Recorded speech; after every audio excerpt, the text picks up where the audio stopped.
Very good morning. Welcome to the session on the theme of capacity building. My name is Hyun-Suk Ri, and I'm Director of the United Nations Asia Pacific Center on Information Communication Technology for Development. It's a very long name. Even in acronym, we say APC, ICT itself is very long. So we say APC, breathe in and breathe out, and then ICT. By doing it, we can finish to call our name.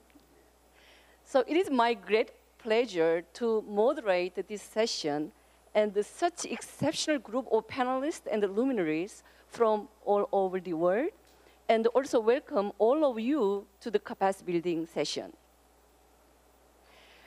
As you can see in our venue here, we have pole and the physical space which divide all of us on one side and the other side. So because of this divide, perhaps we cannot see each other well. And you may see some part of panelist group, and this side, you have difficulty to see another side. And also from podium, it's also the same. So similarly, then, when we have this divide is barrier that separates people into different groups.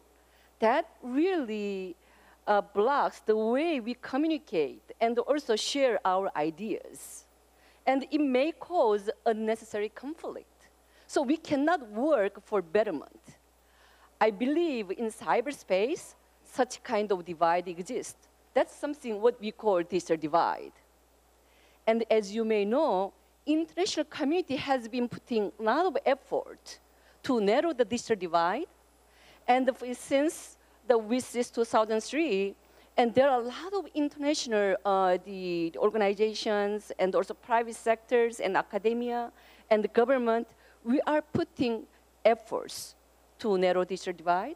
And in doing so, human capacity development, in general sense of capacity development, has been recognized as one of the main thrusts. And that with the stronger reliance on ICT and cybersecurity capacity building issue is becoming more critical and is important. So with this, we have distinguished panel here to talk about various issues related to capacity building in cyberspace, particularly with emphasis on cybersecurity. So before I present about the objectives, let me introduce our distinguished panelists first here. We have Mr. Jo Tae-yeol, Vice Minister of Foreign Affairs, Republic of Korea, here with us. And Ms. Hana Tete, Minister of Foreign Affairs and Regional Integration of Republic of Ghana. And Ms. Samia Melhem, the leading ICT policy specialist from World Bank. And Sulina Abdullah, Chair of APEC Telecommunication and Information Working Group. And Mr. Mark D. Martinez Soliman, Deputy Assistant Administrator from UNDP. And we have Mr. Matt Tomlinson, General Manager of Trustworthy Computing Security at Microsoft. And we have here from academia, Professor Sadi Chris, Director of Global Center for Cyber Security Capacity Building, which will be open next month here with us. And we also have Professor Tim Unin, who will serve as leading discussant. So thank you so much for being here with us. So with this group of the panelists who are representing various the stakeholders, the perspectives, what we are going to address in these capacity building sessions, then we are aiming to address the following issues for next 90 minutes. the main characteristics of capacity building in cyberspace, particularly in the area of cybersecurity, and the core needs of developing countries that must be met in cyberspace, and current practices of ongoing capacity building initiatives, as well as lessons learned. Perhaps if we can share any future plan, that would be also great. And also ways to sustain and utilize the acquired capacity, and also ensure the full participations of the actors engaged in the capacity building process. So these are the key discussion points that we are going to address for the next 90 minutes. So for the sake of time, and as you can just see that all our panelists has the long years of work experience and also credential in their substantive work area, but rather than I explain who is doing what, please kindly refer to the conference website. It is appeared, that bio. And also we have here 7 or 8 minutes presentation time allocated to each presenter. So Tim, you kindly agreed to take a role to see that how long it lasts for each presenter. So that means? That means 1 minute to go. Oh. And that means finish. Maybe 1 minute go. If you sounded that 1 minute right after, I think it's too early. Perhaps we say like 2 minutes before. Right. So this means after 5 minutes, right? After 5 minutes? Yeah, 5 minutes. And then after 5 minutes. Then hopefully that you will all get that message. And so after we finish the presentation from all our panelists, then we would like to take a Q&A from the audience. And we also have the conference, the official Twitter account. Hopefully we also can entertain the comments and also questions coming from the Twitter account as well. So with this introduction, I would like to invite Vice Minister Jo from Korean government to share with us today Korea's experience in capacity building, as well as perhaps Korea's future plan to support other countries in capacity building in cyberspace. So, okay, great. Okay. Yes, all Mr. Right. Jo, floor is yours. Thank you, Madam Lee, for your introduction. Well, you may be wondering why I'm not seated on the stage, because I have to leave right after my speech due to my previous engagement. Well, I hope that time constraint may not be applied to me in my presentation. Excellencies, distinguished guests, and participants, ladies and gentlemen. I'm delighted to be here with you this morning to share some of my thoughts on the subject of capacity building in cyberspace. As host of the Seoul Conference on Cyberspace, the Korean government added capacity building to the existing agenda of the conference. In doing so, we hoped to provide the opportunity for different stakeholders to share constructive ideas on how developing countries can effectively promote an internet economy and address the growing cyber threats. This, in the long run, will pave the way for bridging the digital divide across the globe. As futurist Alvin Toffler envisioned in his bestseller, The Third Wave, the rapid development of ICT transformed our daily lives, national systems, and international politics. And today, the widespread use of smart devices is paving the way for a mobile-based smart revolution. This is ushering in a new wave of unprecedented opportunities with the potential to revolutionize our economies as it did in agricultural and industrial revolutions in the Neolithic period and the 18th century, respectively. Accordingly, countries are rushing to fully exploit the opportunities. Korea, for one, has been pushing forward with a new economic paradigm that is creative economy, that centers on converging ICT with creative ideas to build new growth engines for the second leap forward. In Africa, with the fastest growing mobile market at 20% annually, mobiles are being used to eradicate poverty and create greater economic benefits than ever before. In particular, M-Pesa, a mobile payment system which is facilitating the use of microfinancing services, is resulting in economic growth in Kenya and Tanzania. And in the Philippines, After an automated taxation management system, iTax, was set up, tax revenue increased by 80% for the local governments, while the time for taxpayers to receive their bills declined from 4 hours to only 3 minutes. However, such opportunities and benefits have not been enjoyed equally around the world. 60% of the global population still does not have access to the internet. The situation is more pronounced in Africa, where only 16% of the population can use the internet. And the digital divide is further widening the development gap between the developed and developing world.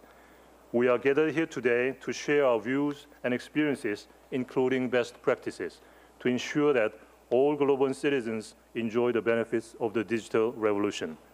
In this regard, allow me to share with you some of Korea's development experiences, especially in the area of information technology. In the aftermath of the Korean War in the 1950s, Korea's GDP per capita stood at a mere $67, as you know. But thanks to the assistance of the international community, in a span of a generation, Korea became a full-fledged donor country upon becoming a member of the OECD Development Assistance Committee in 2010. In the area of information technology, the Korean government has been systematically pursuing an information strategy since the 1980s. This eventually paved the way for Korea's rise to an IT leading country. In 2012, Korea ranked first in the United Nations E-Government Development Survey, UN E-Participation Index, and the ITU ICT Development Index. I believe this achievement can be attributed largely to a prevailing spirit that Korea should become a first mover in the digital age. To this end, the Korean government led national efforts to build the necessary infrastructure and implement relevant national policies. In 1994, the government established a ministry dedicated to ICT, the first of its kind in the world. In 1995, a master plan and the National Control Tower was set up to coordinate the information strategies of the different ministries. The government also invested in a nationwide broadband infrastructure, which in turn secured the demand for IT and created new markets. An ICT promotion fund was also set up to use the necessary financial resources in a flexible manner. Ladies and gentlemen, a major foreign policy of the Park Geun-hye government, which took office in February this year, is to contribute to achieving an era of global happiness. This is why Korea is actively engaging in development cooperation that is tailored to the specific needs of developing partner countries. Information technology is an area where many of Korea's development cooperation projects are focused. For example, the Korean government has supported Senegal in building an electronic national identification document, or ENID, system to figure out demographic structure of its entire population. It is applied to me as well. The government of Senegal has been using this system for voters registration, tax collection, and military services, among others. In Vietnam, we provided a draft of the vision for an ICT legislation framework based on our own experiences, which later became the groundwork for building a comprehensive legal regime for ICT. In Rwanda, we are working on a comprehensive ICT project that involves both Korean private and public sectors. A private company is helping to build the internet infrastructure, while Korea Internet and Security Agency, or KISA, is providing technical assistance for strengthening cybersecurity. In this regard, we wish to point out that it is far more cost-effective to incorporate a cybersecurity system when first building the internet infrastructure as a whole. In Bangladesh, Korea is working with the Bangladesh government to strengthen its cyber crime investigation capacity. We are focusing on setting up a specialized cybercrime investigation unit in the police quarters. On top of this, Korea has been helping various countries in East Asia and Latin America in building their administrative capacity by sharing its e-government know-how. In particular, the informatization projects using e-government system will improve the quality of the administrative services and contribute to strengthening the social cohesion in these countries. Ladies and gentlemen, this is a brief sketch of what Korea has been doing to assist developing countries in their efforts to build the necessary capacity to effectively exploit the enormous opportunities of cyberspace. I can assure that, in line with our vision for an era of global happiness, we will continue to actively take part in the global efforts to help developing countries promote dignity and happiness for all. Thank you very much indeed.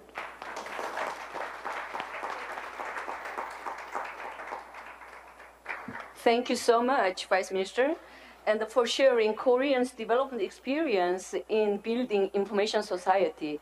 Indeed, I believe that one of the critical success factors for Korea is strong emphasis and investment in building capacity. So in this regard, inclusion of the capacity building as a distinct panel in conference, cybersecurity conference as first time here is very meaningful because we are organizing the conference inclusion of capacity building first time here in Seoul. So in that regard, we appreciate that aspect to be highlighted in this conference. And also, it was very interesting to hear that Korea's the cooperative project that works with many other countries. And we hope that Korea's continued plan to share its experience with the developing nation, particularly to achieve the word you said was dignity for all, and also happiness for all, will invite more countries, more stakeholders to join together so that we can have a better impact in the work that we are working toward. So certainly, understanding what are the needs, the assessment, what are the key challenge issues that developing nations are confronting would be very important aspect that we all need to understand. So in this regard, I'd like to invite Minister Ms. Tete to share her views on the key features and opportunities and challenges that she thinks African continent face in cyberspace, particularly in cybersecurity. Thank you. Thank you very much for the opportunity. Excellencies, distinguished ladies and gentlemen, it's a pleasure to be here with you this morning to talk about this very important issue of capacity building, especially as we all seek to become part of the digital economy and not sitting on the wrong side of the digital divide. In order to be able to address this issue, I'd like perhaps to help you to understand how in Africa most of us are able to access the internet and how we started accessing the internet and mobile telephony services. Right now, with the mobile telephone industry, we've seen increased coverage in mobile phone services such that it is growing at an exponential rate. In my country, we have over 100% coverage, which just says that some people have more than one mobile phone line. But it tells you that almost everybody has access to a mobile phone. But access to a mobile phone does not necessarily mean access to the internet, because what we've recognized is that we have maybe about 30% internet access using smartphones. Aside of that, most people access the internet going to cyber cafes. And that is where it's easier for them to be able to engage online. And so you have the challenge of making internet services available to the public, at the same time taking advantage of ICT to be able to improve how government manages its data and information, and also through e-government platforms, making more services available to the public, and at the same time making sure that this is done in a secure environment. So when we're talking about capacity building, we're talking first in terms of the development of the infrastructure in order to promote increased access to the internet and to cyberspace, and to be able to take advantage of that opportunity. We're also talking about the cybersecurity policy, but also the capacity to be able not just to pass laws, which are important, but to police cyberspace, and to make sure that we have the capacity to ensure that when things happen and they go wrong, we can stop them from going that way. One of the challenges that we have in Africa is being able to establish connectivity among our different regions, because access to infrastructure is not uniform. And so in different parts of the continent, you see that there's different levels of connectivity and also different levels of understanding of the issues that we need to address in order to provide a secure cyberspace framework. At the African Union level, we have initiatives to enhance the development of our ICT networks. And the objectives are to establish coordinating mechanisms in the ICT fields, both regionally within our regional economic groupings and also continentally. What the AU has also done is to spearhead an effort to promote coordination and harmonization of policy and programs, and has developed the draft convention to establish a legal framework conducive to promoting cybersecurity in Africa, which is very similar to the Budapest framework. But again, it's about putting this within our context and dealing with some of the challenges that we have. In Ghana, what we have been able to do is that we've passed specific pieces of legislation to promote the growth and development of ICT and access to cyberspace. We've passed the Electronic Transactions Act, we've passed the Data Protection Act, and we have a national cybersecurity policy and strategy document which is going through its final phases of review and approval. But having said that, I would go back to the issue of the human capacity. Because again, it's one thing putting all of the frameworks in place. It's another thing making sure that you have the expertise to be able to deal with these issues. And that goes throughout the engineering services, through the ICT specialized services, through the legal services, and also through improvement of the capacity of our security agencies, especially the police service, to be able to deal with issues of cybercrime. We have started something which we consider to be innovative because it's a, if you like, a public-private partnership between the Ghana Police Force and a company called the E-Crime Bureau. Now, the E-Crime Bureau is set up by a very smart young Ghanaian who has expertise in this area of cybersecurity. And he initially wanted to have some cooperation with our national security outfit, but we thought this was properly a matter that should be handled by the police service. And so they are working together to establish the framework and also the mechanisms to make sure that we can deal with policing cyberspace in Ghana. It's something that is in its early stages yet, and we hope that as time goes by, they're able to work together more effectively, and it can be a model that others look at. One of the challenges we have in Africa is that even though we have the lowest level of internet access, we have perhaps one of the highest levels of internet fraud. In Ghana, we actually have a special name for it. We call it Sakawa. And it's basically young people who perhaps think that this is a way of getting rich quick, and who have been able to learn how to use the technology, and unfortunately who are using it for the wrong purposes. And that brings us back to the point of why we need to be able to build capacity to be able to deal with these challenges. We also have a National Information and Technology Agency that has set up the e-government network so that we're not having government working with private service providers and members of government having to deal with Yahoo and Gmail and other public accounts, which of course would be problematic in terms of being able to manage government data effectively. And since 2011, we've been able to connect about 100 ministries, departments, and agencies to the e-government network. And we're rolling out more services to the public through the e-government framework. But again, it's not something that is uniform across Africa. And so if we're talking about capacity building, it is capacity building in every aspect of building up the ICT industry. It's at the level of infrastructure, it's at the level of human resource development, it is at the level of being able to police what is going on, and it is also at the level of creating a harmonized legal framework and hopefully policy framework to ensure that we can use the internet for the purposes of expanding access to information, improving access to healthcare, development of applications, development of domestic commerce, using the internet, and of course, creating a more prosperous society across our continent. And I think I'm within my 7 minutes. Thank you. Thank you so much, Minister. By the way, the Sakawa, it has any special meaning? I don't know what it means, but it just, it was a slang word that came up, and everybody now says Sakawa. So when you say Sakawa in Ghana, you're talking about internet fraud. Oh.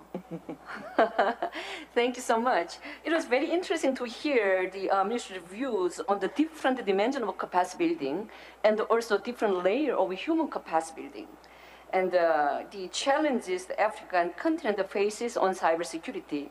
And at the same time, the minister highlighted the practices in Ghana is doing to others the challenge. And also, I was very pleased to hear that Africa Union level and what kind of work has been done to address these issues. And we have here next 5 speakers representing from the various international organizations and also private sector and academia. And currently there are many practices and initiatives that dedicated to build capacity building in cyberspace general and also in cybersecurity. Perhaps it is now time to hear what kind of initiatives we are all doing. And by doing it, we may identify what are the gaps that we need to fill in and how we can work together. So that is some point that the team, you may lead it, and after we hear the next 5 speakers. So with that, perhaps Samia from the World Bank, you are going to share here with us on the Yes. World Bank ICT portfolio project? Exactly. Okay, great. So floor is yours. Exactly. Thank you very much. Excellencies, honorable ladies and gentlemen, thank you very much for having the World Bank included in this discussion. Very interesting. I have a presentation, so I'm going to go very quickly through it so to meet my 7-minute deadline. The World Bank, as you know, lends money to developing countries for development. And it has a well-developed ICT sector unit, which has been working for the last 20 years around the world in 3 pillars: in the connectivity pillar, in the transformation pillar, which used to be called e-government, and in innovation. Several of you in the room here are our clients, our partners, our helpers, our experts, and so I'm very happy to see many familiar faces and happy to take questions afterwards. We have had, for the last 1.5 years, a new president who's originally from Korea, and he has reminded us why the World Bank was created, and it's really to alleviate poverty. So we're really focusing from now onward for 2 objectives, and these 2 objectives are the ones you see: eradicating extreme poverty, so the percentage of people around the world who live with less than $1.25 a day, and sadly that amount is still very large. And the second one is to create a solid middle class around the shared prosperity agenda, which is increase the income of the 40% number of people living at the bottom of the pyramid. As you all know, a solid, stable middle class is what is needed for prosperity, for stability, etc. How does that translate in ICT? Well, it has forced us to focus more around what we provide as product and services.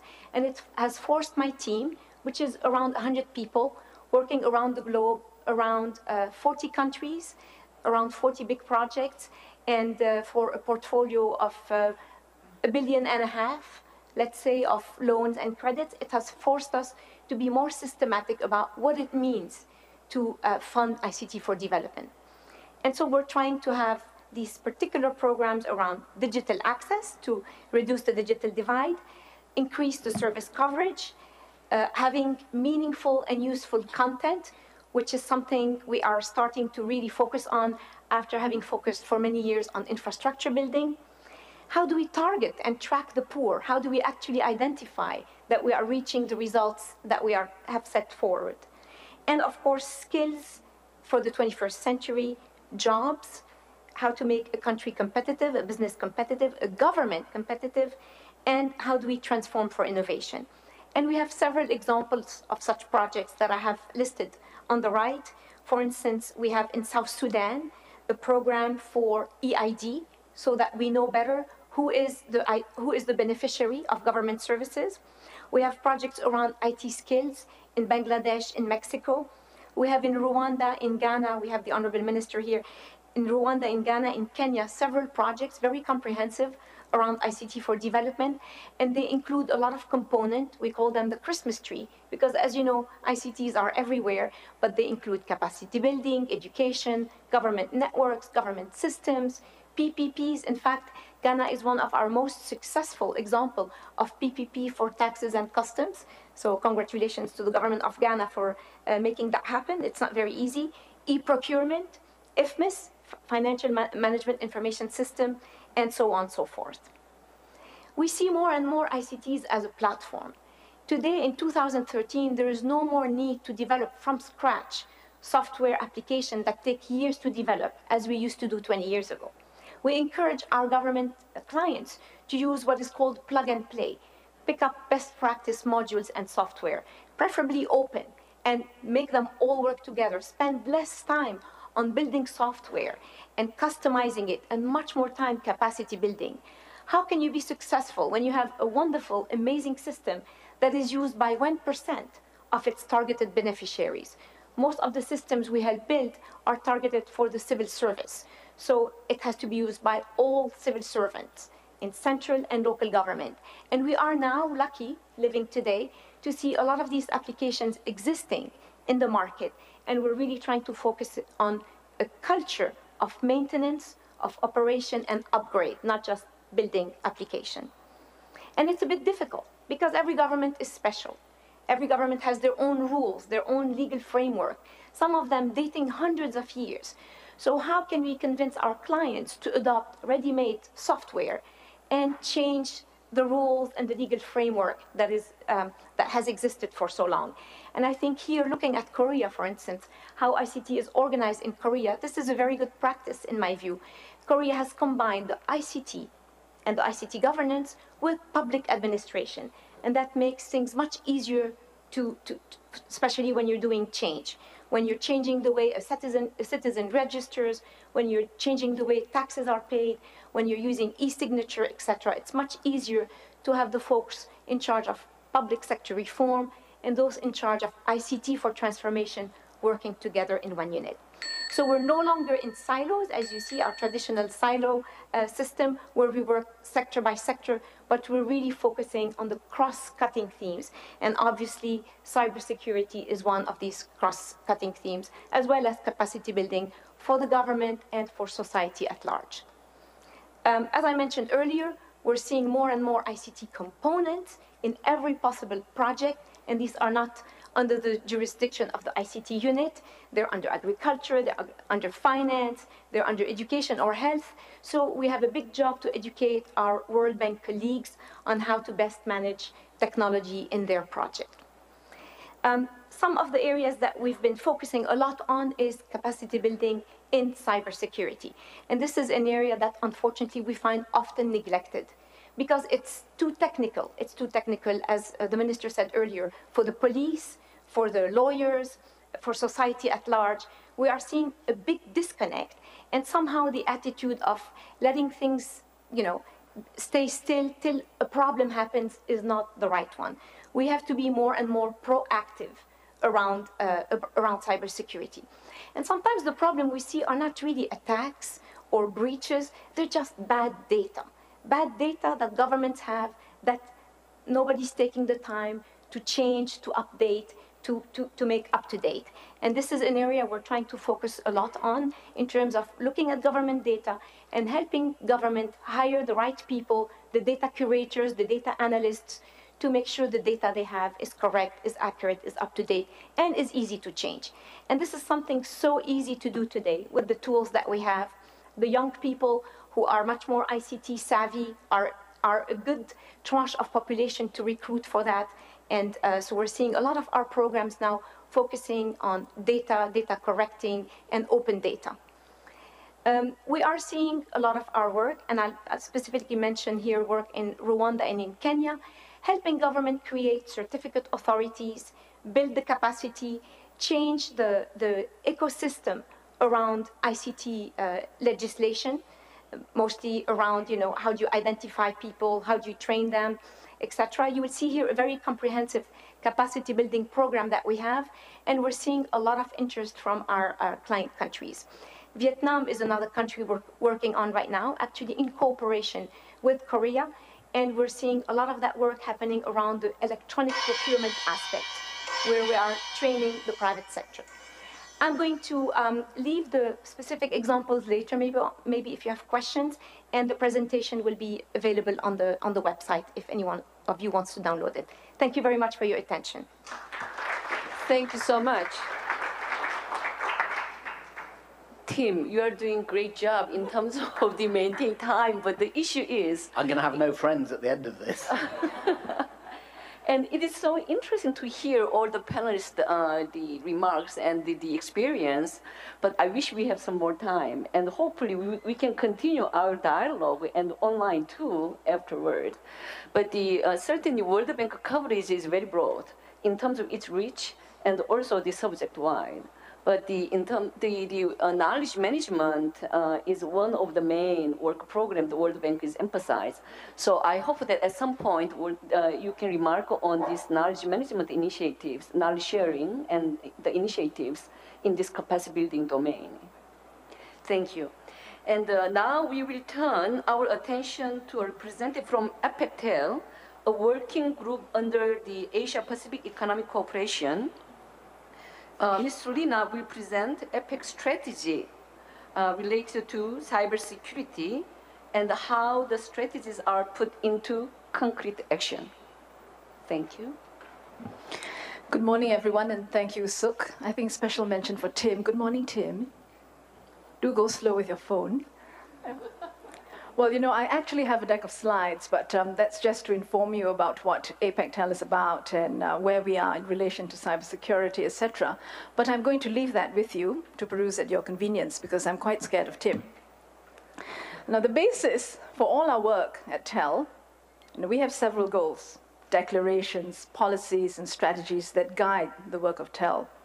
The main documents that we tend to refer to or to evangelize, if you like, and which contain our 10 commandments are, first of all, the APEC strategy to ensure a trusted, secure, and sustainable online environment, and we call that the TSSOE for short, which was adopted in 2005, and the second document, the St. Petersburg Declaration, adopted by the APEC-TEL ministers in 2012. Now, specifically on capacity building, the bulk of TEL's work is pretty much capacity building. And we do this across three main areas, one of which is cybersecurity and all its attendant components under what we call the Security and Prosperity Steering Group. In the St. Petersburg Declaration, the ministers call for continued work in emerging cybersecurity and safety issues. So not knowing what lies around the corner, we tend to want to be prepared for it. Now, in Malaysia, my minister says it's like waiting for a cyber tsunami to happen. So we try very hard to be able to cope with these kind of situations. Now, most importantly, TEL does this on a multilateral, multi-stakeholder scale. And we have what we call a healthy mix of policymakers, regulators, industry representatives or private sector, academia, civil society, and other groups who attend our meetings on a regular basis. From cover to cover, the St. Petersburg Declaration advocates multi-stakeholder engagement, efforts, and initiatives. And in fact, the ministers reaffirmed the necessity of multi-stakeholder cooperation to, among others, build confidence and security in the use of ICT. How does this translate into our work? APEC-TEL meets twice a year over a period of 5.5 to 6 days, 3 days of which are designated and dedicated for capacity building projects, workshops, training sessions, dialogues, meetings of task forces, expert groups, etc. And the SPSG, or the Security and Prosperity Steering Group, they take the whole 3 days because our sessions run in parallel. Then there are usually 3 to 4 parallel sessions every day. So that's a lot of workshops going on. SPSG takes the whole bulk of the 3 days for their group. In trying to encourage member economies to recognize shared responsibility in addressing security issues and cybercrime, we subscribe to a very practical approach in capacity building, and we call it practical cooperation. The Cybercrime Experts Group in particular is a very clear example of practical approach as well as practical cooperation. We discuss case studies, actual cases, and share how each economy dealt with the challenges in each case. And to do this, we bring all our enforcement brethren to the table. At the last experts group meeting, Team United States brought the FBI and the CIA, and we've had guests from Interpol. We found that often the lessons that we have learned there are quite valuable and sometimes more valuable than sitting in a structured course. TEL also partners with other relevant fora, such as the OECD, the ITU, and the Asia-Pacific Telecommunity. In all our efforts, and we will continue to do so, we try to gather as many experiences as possible, and we're trying to reach out to other groups. So this is a PR plea. If there is any other group out there who would like to work with us, we're very interested to speak to you. The OECD in particular has been a long-standing partner, and we welcome continued joint initiatives with them. Tim, I'm going to make it even before your first bell. In summary, APEC-TEL recognizes that every member economy and our stakeholders have a shared responsibility in addressing security issues and cybercrime. TEL fully subscribes to the multi-stakeholder approach in everything that we do, in particular capacity building, and towards this, we will continue to uphold and implement the APEC strategy to ensure a trusted, secure, and sustainable online environment. We are celebrating the APEC Cybersecurity Awareness Day on 29th October, and we've done so for a few years now. Do have a look at our website on that day. It's something that we take great pride in doing, and we would like to use this as a means of reaching out to other interested parties. Thank you very much.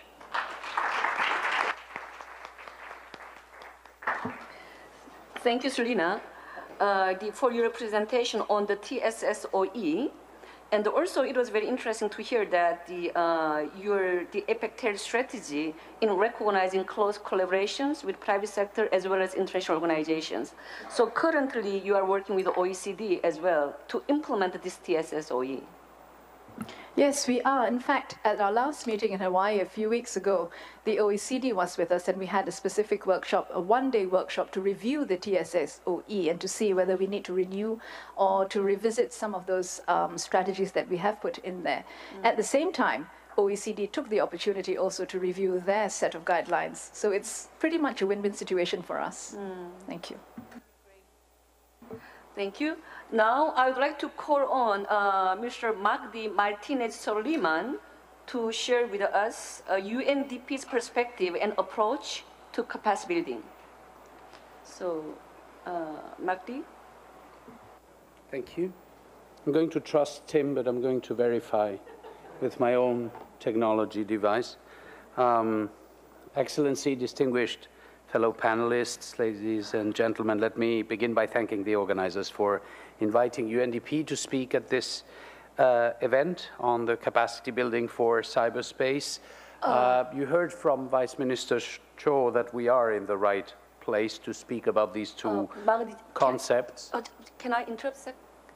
The slide that we are putting here is not for his speech. This is for pre-workshop. So, great, thank you. Thank you.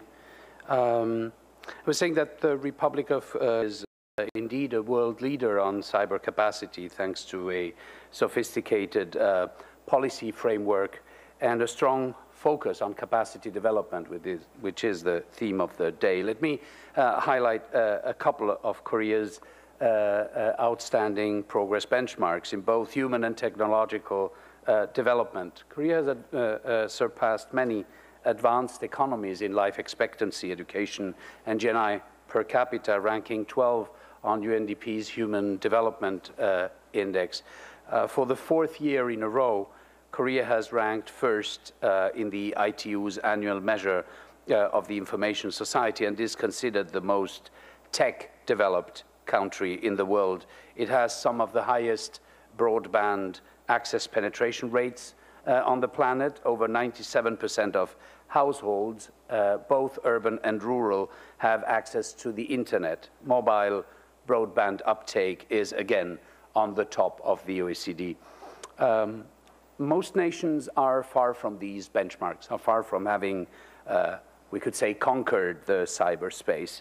The digital divide exists not only between rich and poor, but also a very real digital generation gap exists in developed and developing countries. In Timor-Leste, only 0.6% of young people are digital natives, whereas in Korea this figure is 99.6%. Digital natives are people between ages 15 and 24 who have spent at least 5 years actively using the internet. In our development experience, what we learn from the field, the growth of cyberspace allows for closing the digital divide between the rich and the poor, and by increasing the number of digital natives offers many new opportunities for advancing human development.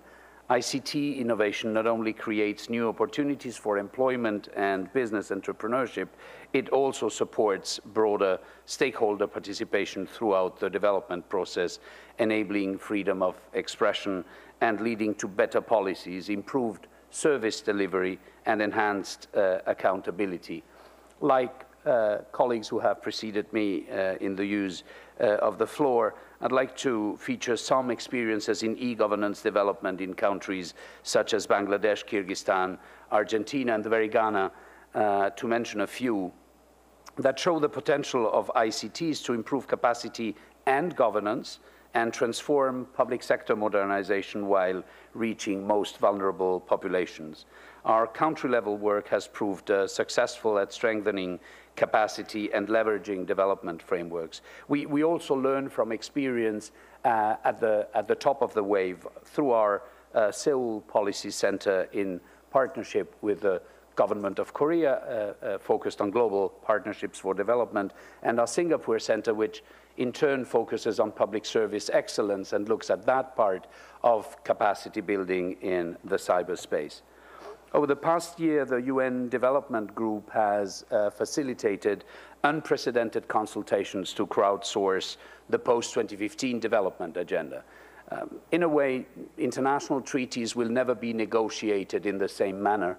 They will be negotiated with millions of people in the room of cyberspace, engaging, providing their ideas, criticizing, and adding their voices. We have added 1.4 million voices from all over the world to the definition of the post-2015 development agenda. Engaging stakeholders in governance process at the international and national level has become the new normal. Yet greater resilience on cyberspace introduces new risks and vulnerabilities. Countries need to develop the internal governance capacities and individual skill sets to run and manage sophisticated technologies that run global cyberspace. We need some measure of checks and balances in this governance, just as we need it in any other national or international governance system. Otherwise, we run the risk of reckless uses of the information and utilization of data by those who have the political or the commercial position of dominance. At the same time, it is important to address the tensions between security concerns on one hand and liberties enshrined in constitutional frameworks on the other. The cyberspace created as a world of free connectivity cannot become a threat to our safety. Neither can it be a room where citizen rights are ignored and privacy violated. These means strong institutional arrangements built on innovative legal frameworks and clear rules and regulations in order to manage the increasing complexity of cyberspace. And this is where transparency and accountability of government institutions and private sector organizations are vital. We certainly can learn much from countries who have made the cyberspace accessible, affordable, and responsible, with a vision at the service of inclusive growth.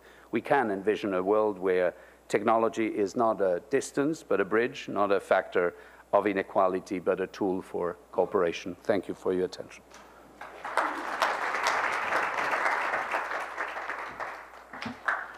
Thank you so much, Magdi, for sharing the UNDP's perspectives on the cyberspace and security particularly, and also the UNDP's experience on e-government, the field work.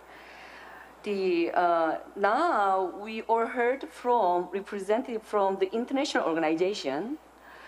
Certainly, an effective engagement of the private sector is a very essential role in capacity the building, particularly in the cyber security, I would say.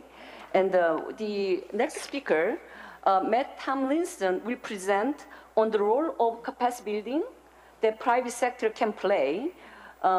Probably you are going to share with us in general private sector's role and also highlighting Microsoft example. And also he has another duty to report to us the two pre-workshop that was held last month and addressing the capacity building. So with that special assignment, we should give him more time. So you have 10 minutes. Great. Thank you. Excellent. I'm honored to join the other distinguished speakers on the panel this morning to talk about capacity building. Before beginning my personal remarks, I am going to talk about the readouts of the 2 pre-workshops that were conducted, one in Seoul and one in Washington, D.C. over the last month or two. Those pre-workshops surfaced a number of key insights that actually, I think, will enhance the dialogue in the room and among this panel. I encourage you to download the full summaries of those. Those are on the website. But in the interest of time, I'm going to just summarize some of the common challenges and opportunities that came out of these discussions. So, as we heard from the Vice Minister this morning, one of the benefits of cyberspace, the economic, social, cultural benefits, have not been realized equally. Geographic, demographic, cultural, and political differences create gaps in accessing this opportunity. Second, the scale of cyber literacy needs is tremendous. All people and all organizations must be digitally literate, and many may require even greater skills. The third challenge is the lack of adequate knowledge, expertise, experience to use, contribute to, and secure cyberspace. These skills are needed across all disciplines. And finally, concerns about cyber threats were raised by almost every speaker. It was clear that everyone recognizes cyber threats are growing and changing, but in many cases, the nature of cyber threats and how to manage those risks were not well understood. The pre-workshops also surfaced several common opportunities. First, participants highlighted that collaboration and coordination are needed in order to exchange and refine ideas, approaches, create synergies, and accelerate our efforts to advance cyberspace. Second, on the flip side of the concern around skills gaps, there was a corresponding opportunity to develop skills. General awareness is needed by all. More advanced skills, both technically and business skills, are needed to promote entrepreneurship, improve employability, and stimulate local economies. The opportunity to innovate was highlighted as well. Discussion of the pre-workshops covered not only technical innovation, but also process and policy innovation to confront the difficult challenges ahead. And finally, the pre-workshop participants agreed that cybersecurity is an integral and necessary element as part to advance cyberspace. So with that final point, I'm going to transition back to my personal remarks on the subject. For almost 40 years, Microsoft has led efforts that have essentially created cyberspace. For about half of that time, I've led Microsoft's efforts to secure it. We provide products and services for over 100 countries, and we maintain over 1 billion systems around the world. ICT connects people, it enables entrepreneurs to establish businesses, and it stimulates the global economy in unprecedented ways. Over the next 6 years, another 2 billion citizens will come online, most of this from developing countries. With the ability to realize the social and economic benefits that cyberspace brings, it also brings with it a new challenge, and that is enabling the cybersecurity of their citizens, the safety of their citizens online. And we need that in order to sustain the confidence and growth that people have in it. I believe that getting this cybersecurity capacity to where we need it requires us exploring 3 questions, 3 foundational questions. The first is, what is cybersecurity capacity building? I think about it as 3 things. First, for individuals, sharing and strengthening their knowledge, abilities, and skills. For organizations, building and improving structures and processes. And then third, for enabling both individuals and organizations to realize opportunities in a sustainable manner. When I think about specifically building security capacity, there are several challenges that come to mind. First, cyberspace is both hyper-connected and real-time. Organizations and countries are affected by risks and challenges that are outside of their control. This is not the same as the model we have for our physical world.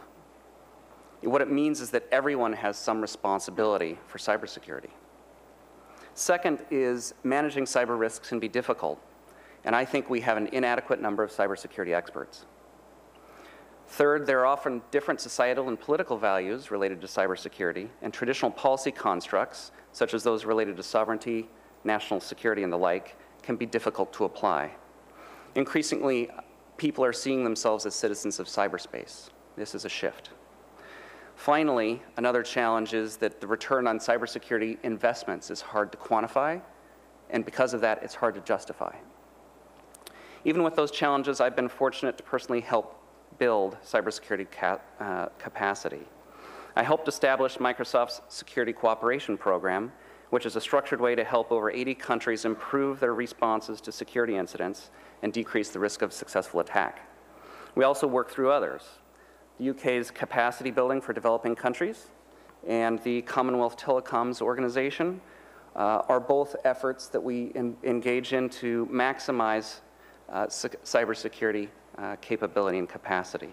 As a community, we must continue to challenge ourselves to develop scalable and sustainable practices and approaches to enhance cybersecurity and stability.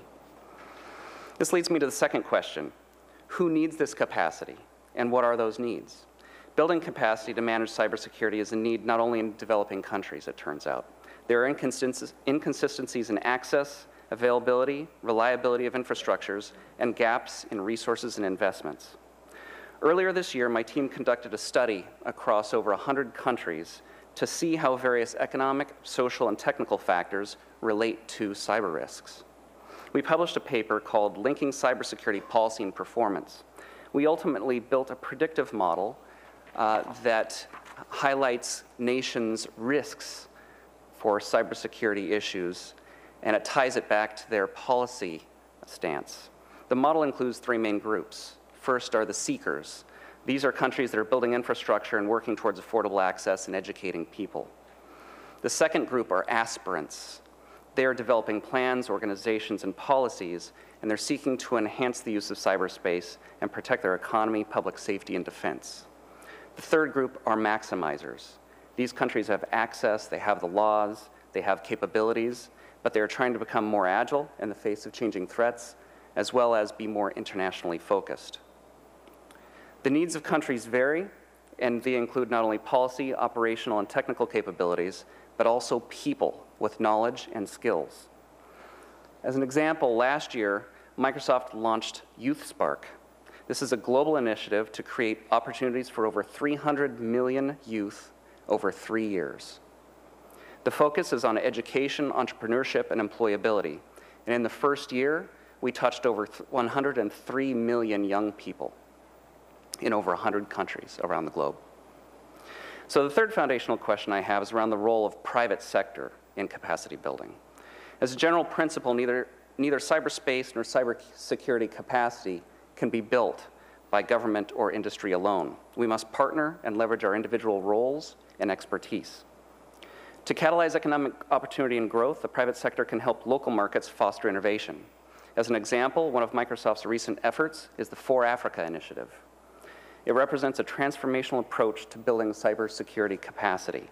As part of that initiative, we have established app factories, which are staffed by paid student interns who have produced over 500 consumer apps to date, all while developing valuable, employable skills and solving local problems. The private sector also has a unique role in developing cybersecurity capacity. We have a deep understanding for how infrastructure operates, a long-range view of the technology, and a view of future cybersecurity needs. One of the key challenges in enhancing global cybersecurity capacity is to share the kinds of threats we are seeing and how they're changing over time. Securely exchanging cyber threat information between stakeholders is critical for defense. Microsoft for a long time has partnered with certs, antivirus vendors, and others in the protection community in exchanging information to help defense. Today, I'm excited to announce that we are developing a new platform. It's going to help organizations quickly send, receive, and act on security information and help protect their customers and their citizens. This security knowledge interchange platform will be available next year and will enable automated exchange of security information via the cloud and using open protocols. It will enable cybersecurity organizations to help better protect the global population by sharing information faster with pre-specified partners using predefined policies and at machine speed. At Microsoft, our goal is to protect the entire computing ecosystem. The initiatives that I've mentioned represent our commitment to building capacity and securing cyberspace. Thank you. Thank you, Matt, for your very informative presentation. Now we have here Professor Sadiq Chris. She's going to talk about her understanding, perhaps perspective, what works and what doesn't in cybersecurity capacity building. And we also heard from the Foreign Secretary, William Hague, and yesterday's opening session, he presented about the Global Center for Cybersecurity Capacity Building, which you are going to take lead. Yes. Right. So a lot of people may wonder what kind of work you are going to offer to global community and with this capacity building in the cybersecurity context. So that would be also good to hear your plan on that issue. Yes, and I'll aim for 7 minutes and no bells, Tim. Yeah. So first of all, I should say thank you for the opportunity to address the conference and to enter into debate with you. I can speak as somebody who's been working in the field for many years. I've been truly inspired by what I've had the opportunity to engage with up until now. It's been great. So good. The case has already been made for cybersecurity being crucial to capacity building in cyberspace in general. I don't need to waste any of my 7 minutes on that. What I would like to reflect on, though, is the complexity of what cybersecurity capacity really involves, because it spans many domains. And in truth, all of our countries and our regions and us as a global humanity will have to have elements of these areas of capacity to varying degrees. So first of all, it's about the ability to devise effective cyber policy and defense. And you know, that's not just in the obvious areas of policy. That affects every aspect of how we govern societies. And it's also important that we understand how these different aspects of policy, whether that's around health or education or defense, how they come together and interact. And can we construct that policy in a way that they interact constructively and grow and don't actually deter and cause problems for each other? It's also about encouraging responsible cyber culture within society. And you know, that's not so simple, is it? Because our society, our citizens, people that live in our countries, you know, they come to work. Everybody has a role to play, as we have already heard. And the question is, do we really understand how to craft and communicate those roles? Do we understand how to enable people to take responsibility? Do they really understand what's required of them and how it fits into the overall piece in terms of maintaining security postures for our organizations, our countries, and our communities online and offline? And cybersecurity capacity is also about building cyber skills into our workforce and our leadership. Everything from our presidents, our prime ministers, all the way down to the cleaners. And the question is, how do you do that appropriately and when? It's also about creating effective legal and regulatory frameworks. And we have heard through various sessions about the need to do better, to hold the criminals to account, to deter the fraudsters in cyberspace. And we've heard about the fact that the threat is growing. But we also believe that legal and regulatory can be used to incentivize better behavior online. It can be used to create flourishing marketplaces that ultimately will give us more options and open up more benefits of cyberspace. And the final domain that we see playing into cybersecurity capacity is the obvious one. We must have the ability to control risks. That means we must have access to the right solutions in technology, we must have access to the right standards and the right business models. And all of these things must come together in some elegant balance, in the right way, at the right time, in the face of very limited resources and a very rapidly changing cyberspace environment. And we observe that we have a crucial gap. And that gap is in the area of really understanding what works and what doesn't work, how we measure effectiveness of cybersecurity capacity, how we give ourselves coherent options in terms of what we should be investing in and when, because we can't invest in all of this all at once. And that's what the Oxford Centre is really focused on, developing that overarching model within which we can truly understand what works, what doesn't work, where we're at, when we should be trying to increase our maturity, and when not, in many cases. And we want to apply good science. We want to add rigor to this debate so that people can build strong business cases for investment, and they can understand how we do that in a global partnership and how we each must rely on each other. So I thought I'd take the opportunity, as I'm not hearing any bells, to share some early thinking with you, because although we formally launch ourselves and open our doors in November, we've actually been working on this for some months now as we get prepared. So the first observation we would make is that capacity building must be appropriate to context. So that's your current position, what you have access to in your toolbox and the threats that you're facing. And therefore, although in developing this science base, we will be seeking to understand best practice and expertise from around the world, you know, best practice is not enough. It has to be appropriate practice. It is not one size fits all.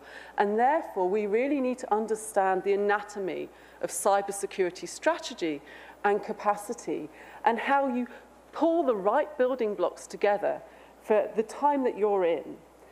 And you know what? It actually also means we have to embrace very eclectic views and positions on what cybersecurity really is and how we go about delivering it. Because actually, this single-minded, one view of the world is dangerous, and it's going to prevent us from anticipating the future threats and risks that we're going to face in the future. And that has implications not just for how we do cybersecurity at the strategic level, it has implications for how we staff the boards of our companies and how we staff our governments, because we need diversity of views and opinions. We need people that are going to see the world and see new things that are coming, because we know for so many years we've been so limited by devising our security structures based on what we all have already experienced. And it means that we are unable to anticipate and prepare ourselves for the new. And that has implications for how we invest and educate in our future leaders, and what we should be embracing around the world. And it's a problem for us that cybersecurity remains today just in the hands of experts. Yes, we have to have more experts, we all know that. But in actual fact, we need to make cybersecurity the business of everyone.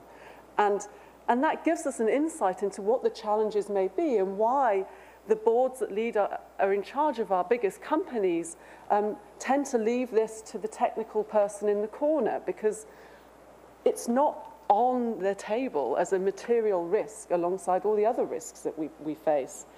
And so we know that we need to do something about that. And the final point I would make before I get some weird buzzy bell is this. We've also had a lot of opportunity to engage with people from around the world on their experiences in cybersecurity capacity building, and we hope to do much more of that. And we're realizing that it is not just the case that this is about the developing world educating the developed world, educating the developing world, I should say. It's a genuine two-way transfer that we need to bring to the table. We're finding experiences from parts of the world that need to play back into the UK, for example, and into the US, and that we can really, truly work together and bring this under this single model of understanding. And this is a journey. This is not just going to happen next year or this year.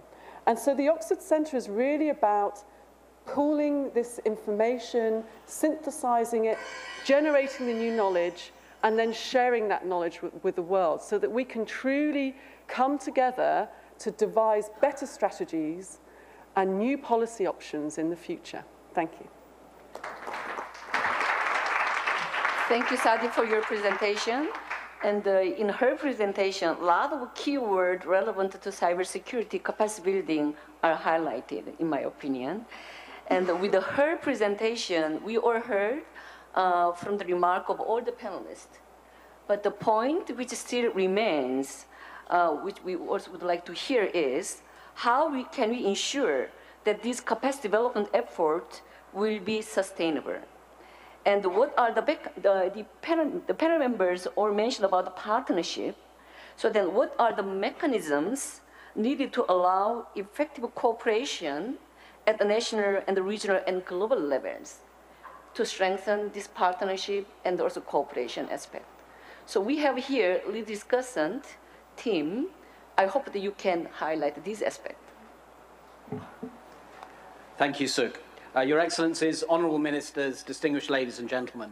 The moderator has summed up many aspects of each paper as we've gone along, so I don't intend to do that. But may I first say what an honour it is to be here. And I wonder why you think what an honour. Well, men are outnumbered on this panel. There are 5 women and 3 men. I thought at the CTO's recent annual forum in Abuja, where we had 40% women speakers, we were doing well. But South Korea, you've done better, so thank you for that. And to save on time, I recognise that the Honourable Minister Tete distinguished between different types of capacity development, infrastructure and human capacity development. I'm just going to restrict my comments to the human side. And given that this session's meant to finish in 12 minutes, I'm going to try and wind back time and begin with my 5th point and get to my 1st point. So we're going back in time. And I will try and do as you request, Madam Chair. So my 5th point, nobody's mentioned the development of online training resources. So in terms of one sustainable solution forward, may I seek some thoughts and comments on that? It's certainly something the CTO is working on. And I guess perhaps part of the trouble here is that if we developed a lot of open resources that people could use, there might be 1 or 2 development consultants who'd be out of business. But I couldn't possibly suggest that. My 4th point also links to this sustainability issue. Many speakers on the panel continue to refer to public-private partnerships, whereas Selina emphasised, I think, very strongly multi-stakeholder partnerships, and I very much believe in that. I think without civil society, these partnerships can't work, but it is incredibly difficult to craft partnerships. Most people talk about partnerships as being something easy. To deliver effective multi-stakeholder partnerships isn't, but I do believe, Selina, that working in that field and that space is a way to make these things sustainable so that we all own them, we all work together to implement and deliver them. My 3rd point, so going backwards, we're making quite good time, is I think, and Sadie, you touched on this, and I think the Honourable Minister from Ghana did as well, is the critical importance of cross-government action. And in my work on the ground, one of the huge difficulties is, one ministry might get it, the President or the Prime Ministers might get it, but actually ensuring joined-up cross-government action in this space is something that most countries don't get, and I don't think it's any criticism. I don't think my own government gets that particularly well, despite what it's trying to do. So again, across the Commonwealth, one of the things we've recognised is the critical importance of just simply bringing different government departments together, different people at different ranks in those hierarchies, actually to try to work together to get joined up government. And I think that is one of the biggest challenges that we need to say more about, again, in supporting sustainability. So let me conclude with my 2 most important points, which actually Sadie has touched on, although I would phrase them in slightly different ways. My 2nd point is quite a number of people have referred to best practices.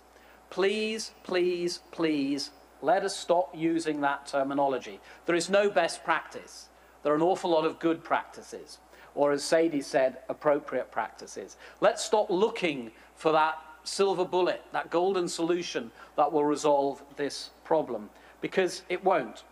We have to craft our cybersecurity, cyber governance frameworks in a way that individual governments, people can use them to resolve their own needs.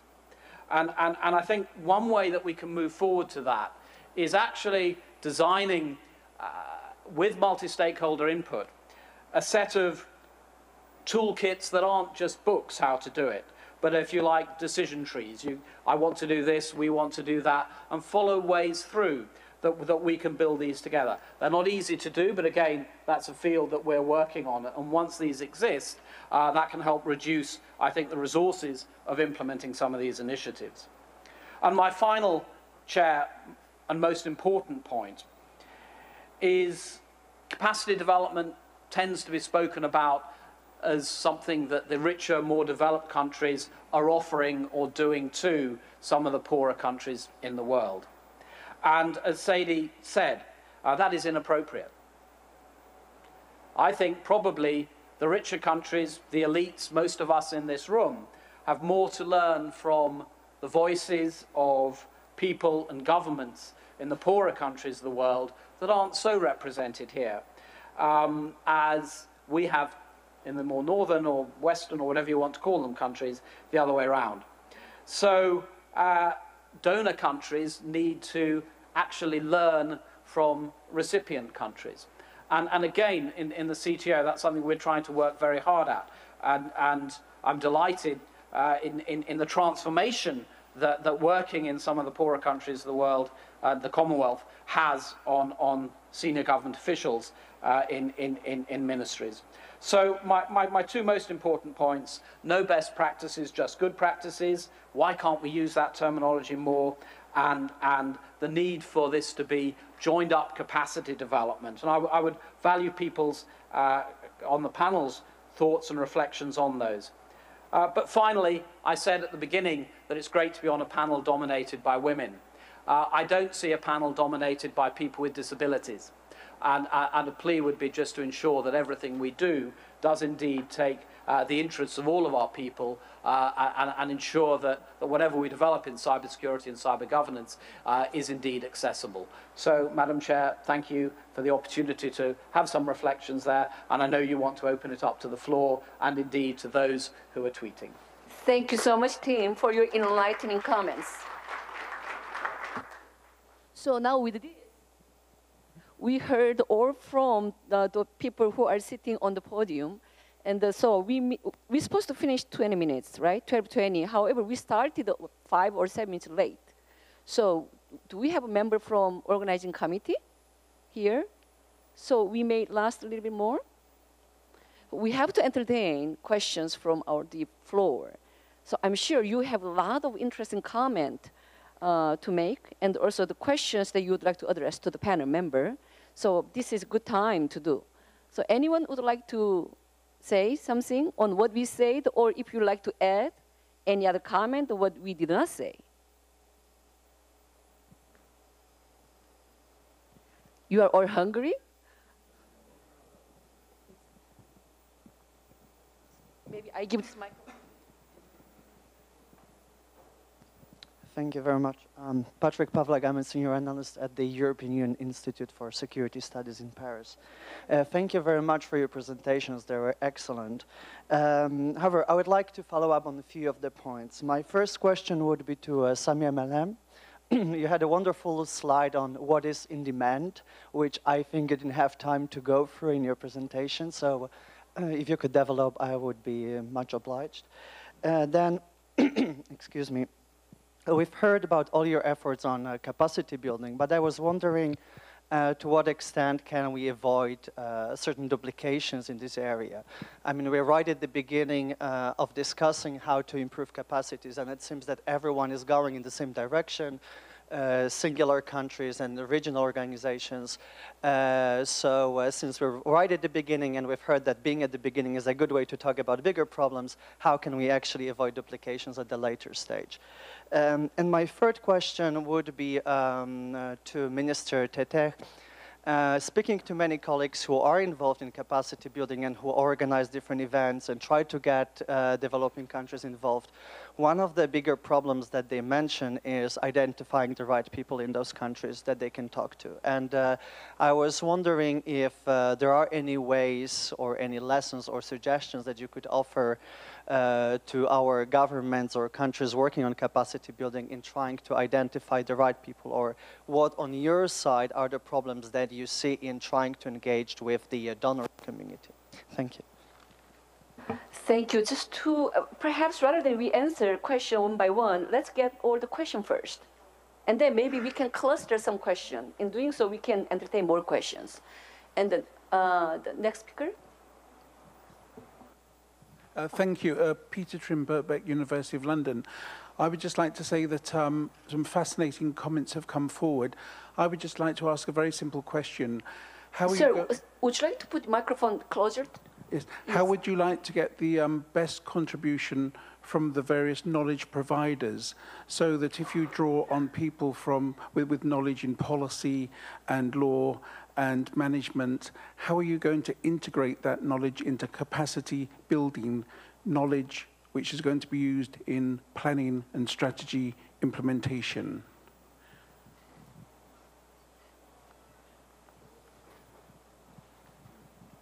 Okay, and then another question or comment?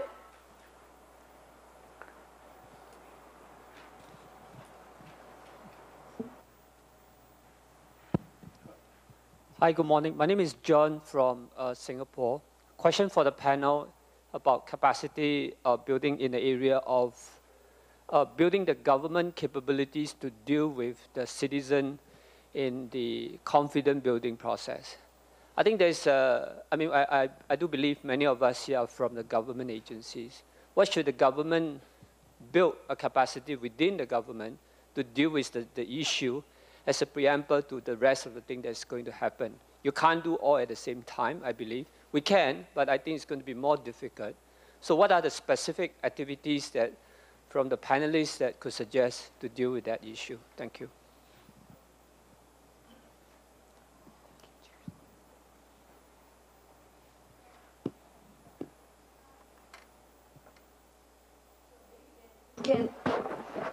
So for the first question, avoid duplications of the work. And Samia, would you like to address? Sure. Sure. Thank you for the question. In terms of what is in high demand these days, I started to elaborate on that, but let me clarify a little bit more. We are seeing a lot of demand now for citizen participation platform by government, so that citizens can provide feedback. And I go back to what was discussed before, multi-stakeholder partnership, citizens being part of that multi-stakeholder partnership to provide feedback, to provide input for government on how to improve service delivery around location of services, around type of services, mapping of government assets, etc. We see a lot of demand for that. And we see a lot of duplication amongst different ministries, Ministry of Health, duplicating what Ministry of Education is doing, land management doing their own thing, Ministry of Interior or Security having their own sets of tools. So this is where we call for, which also is very related to the issue of fragmentation of ICT in public administration and how it historically evolved from one government to another. So we have more and more now requests for shared infrastructure, shared data centers. We're working a lot on interoperability with many of our government clients. In Morocco right now, we have a huge project of interoperability, and we are realizing, along with our colleagues in government, how huge the savings are. Once all the data, standard, libraries are all shared and interoperable. And add to that problems of language, with governments having to deal with multiple languages, and how the same locality or the same entity is referred to differently according to the language or according to the agency that has and owns the database. So again, we're seeing a lot of savings that can be done, and less breaches of security hints that would develop because of that lack of arbitrage of information. Around the issue of content and courses, the gentleman who asked that, this is an excellent question. And this is, again, an area where the experts present in the room today, venues such as these, help us all not reinvent content, but spend our money and resources spreading it to all citizens, to all teachers, to all civil servants. An area I haven't seen much discussed here, and perhaps it was touched base in the panel earlier, is also the issue of parent training. For a lot of parents around, whatever country they come from, so many things have happened in the last 30 years that they cannot comprehend. A lot of parent training is needed in order for their children to grow up in a safe cyber environment. I could go on and on, but I'm going to stop now and leave other speakers a chance. Thank you. For another question addressed that the identifying right person to work with the government.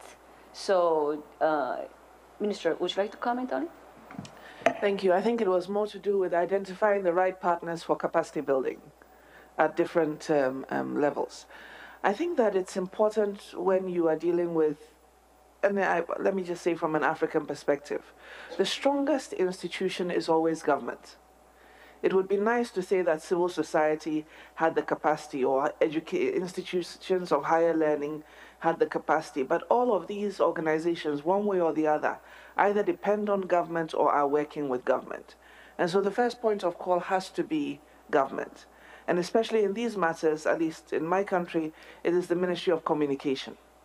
There are agencies under the ministry, and invariably once you get into contact at the level of the ministry, you will be given access to all the agencies for you to decide and to engage and to figure out which is the best way of doing this. Because we do understand that it's not about being prescriptive. It's about giving everybody the opportunity to have a discussion on how best this can work, and then working with those agencies to be able to deliver the preferred outputs. I have come to see that very often there's some desire to engage civil society, perhaps on the assumption that government is inefficient, and therefore the best way we can handle these matters is to deal with civil society. I think it's important to recognize that institutions of government have to play a certain role in every state. And while you can build the capacity of civil society as a complementary mechanism, it doesn't take away the fact that the government institutions and government employees may need to be able to be capacitated first in order to be able to provide the services adequately. I see here Mr. Casambre from Philippines, who is responsible in building human capacity and our nationwide initiative. Mr. Casambre, would you like to add some remark to this question? I'm just putting you on the spot. The identifying the right person to work with from the government side.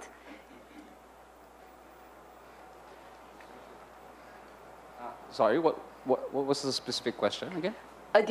There was a question related to and how the mechanism, or how we identify the right person, the best person to work with the government. Well, there really isn't one specific person that is best to work with government. No? The approach that as was mentioned, the multi-stakeholder approach to identify the specific people or institutions that you need to work with for specific topics is always the best way to go. No? There's always a mistake that you can centralize capacity building. You really cannot, because the issues at hand are multidisciplinary. So I would suggest that, like in the Philippines, we just formed the National ICT Advisory Council, which is multi-stakeholder in nature, bringing together both government, the private sector, academe, industry, all to sit down and form specific study groups to identify, to address the issues of specific issues, wherein those study groups are actually created based on the competencies necessary to actually address the specific issue. So, no, there's no one way to do it. No. So much, and maybe perhaps we can move another question. Oh, Luna, you have some point to add? Yes. Thank you, Suk, for the opportunity to say something about the elimination of the duplication of efforts. See, obviously, everyone is trying to avoid duplication, to maximize resources, to take advantage of synergies. Sometimes it cannot be avoided altogether. It really depends on how you work this multi-stakeholder model as well. At a certain point in time, a certain capacity building program would be very, very appropriate for, say, a group of members in that particular organization. But there are others who would find that it's premature. So at some point also, and I'm taking this at a very literal level, at some point there is a need for duplication simply because when they are ready for this, they will come again to ask you for that same building in that capacity area. So in that sense, I think completely eliminating is also very difficult. It's a question of avoiding it and making the most out of opportunities. Certainly we do that in the Association of Southeast Asian Nations, or ASEAN, and we work very hard. Those of us, the big six, we call ourselves because we were there first, not because we don't love the other four as much. But we take great care and great pains to ensure that all ASEAN members are treated the same, and whenever they need the help, we come and give them this assistance. And it's the same with APEC. Thank you. Then we are going to address just one more question, and perhaps if there is any comment that came to our Twitter account, we need to look, we have about 5 minutes. So the last question we'd like to address here is, how do we help build trust among citizens in what governments are doing? So Tim, you would like to make a remark, and perhaps other, the panelists want to have some remark in it. Yeah. Thank you very much. You touch on, again, another very critical and challenging question, because there are some countries that I work in where citizens say they don't trust the government and much prefer to trust the private sector. And I think these are really interesting sort of spectra, that in some countries where there is a lot of trust in the government, then people are actually much more willing to do so. In countries where there is little trust in the government, they tend to trust in the private sector. And so I think we have a spectrum, and again, it's a classic example of where there's no one solution for all. Ideally, of course, citizens would have trust in their governments. And if I may, Chair Suk, there was a question about knowledge providers and universities. I have to say, in my experience, most international organizations do work very closely with universities. The ITU, many people here know, is trying to build its university membership. But it is a two-way issue. I think, by and large, academics are generally not very good at promoting their work. I know the latest ref in the UK with the impact analysis, there are some universities that actually almost reject the whole notion of impact. So it's a two-way relationship. Those of us in international organizations, private sector, civil society, I think actually do work pretty well with many universities, but we could do better. Likewise, I think most academics could do better about getting into practice. And if you know the German social theorist Jürgen Habermas, I think his work on theory und praxis and this relationship between the academy and the world in which the academy functions is an important one. Clearly, Sadie, we could say a lot more about that, but I'll leave it there. Thank you, Suk. Thank you, Tim. Any further remarks that would like to make? Sadie? I feel I ought to say something. No, I mean, of course, you're quite right. And in fact, if I can develop on that further, one of the skills gaps that we definitely have in academia, not everywhere, but we need to work on the pockets, is that people don't always find it easy to translate their knowledge into policy options and to have those engagements. And that's certainly something I know that the community is working on. But what I would say, of course, is that at the Oxford Centre, we've heard so much about multi-stakeholder approaches, and at its core it is that. We are working with industry, governments, civil society, international organizations of all flavors, and non-international organizations of all flavors. And so it's at the heart of what we do, because we recognize the importance of that eclectic mix of understanding and lenses through which we all understand the world. May I, Chair, just take the opportunity to answer a question offered by Peter Trim in the audience about how we're going to integrate these areas of capacity building, because that's something that we're doing very specifically at Oxford. We're adopting this capability maturity model approach, which enables you to develop metrics for all of these different domains of capacity, and then to explore the dynamics between them. And using that model, we hope to provide this framework within which we might all proceed. And what I would say is, just picking up on the comment earlier about how do we avoid repetition, and I thought that was also about repetition of investment, if I heard you correctly, yes.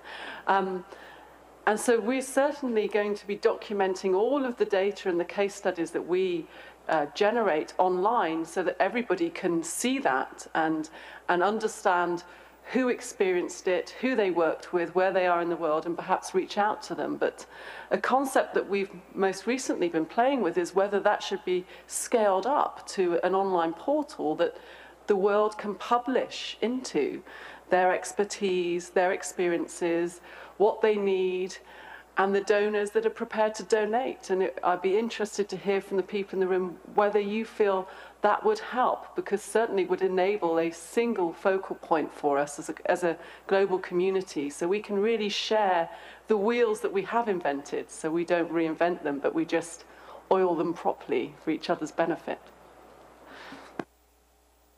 It's 12:31, so would you like to just 1 minute, Rima? Yes, thank you. I think it's important on that issue that we raised about how to create trust between the different partners. I think it's important to have the conversation as openly as possible. I mean, it's at the end of the day, it will take more than one stakeholder to be able to achieve the desired capacity building effect that we want to have.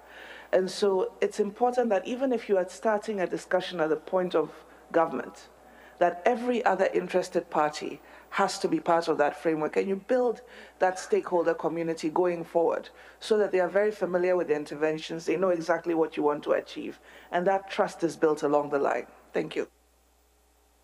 Thank you so much. Looks like we need to close our session. So I would like to express great gratitude to all the panelists and their great job.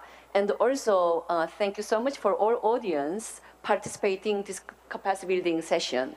So hopefully we can continue our dialogue through online as well.